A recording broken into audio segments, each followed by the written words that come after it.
Ininspeksyon ni Pangulong Bongbong Marcos ang bagong cold storage facility para sa mga sibuyas sa Isabela.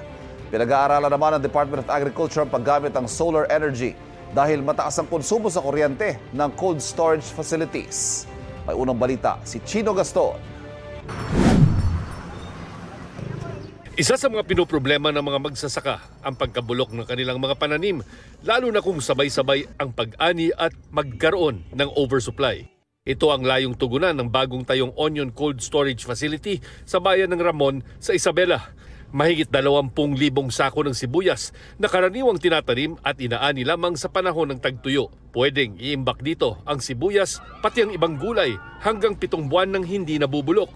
Ininspeksyon yan ni Pangulong Bongbong Marcos. Malaking bagay ito sa mga magsasaka. Dati po kung nung wala yung cold storage, pag binaba ng traders ang presyo ng sibuyas, obligado po kaming ibenta sa kanila. Ngayon po, may choices na kami para ilaban namin ang aming produkto sa market.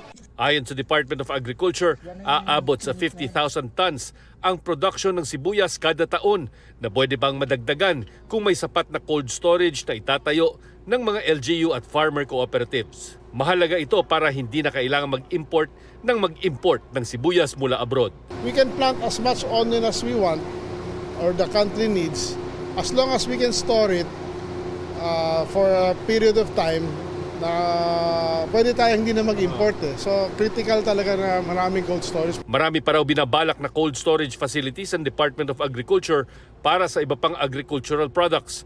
Pero dahil matindi-tindi ang konsumo ng kuryente ng cold storage, pinag-aaralan ng paggamit ng solar energy. Ininspeksyon din ng Pangulo ang bagong tayong palay storage facility sa lugar. Ito ang unang balita, Chino Gaston, para sa GMA Integrated News. Gusto mo bang mauna sa mga balita?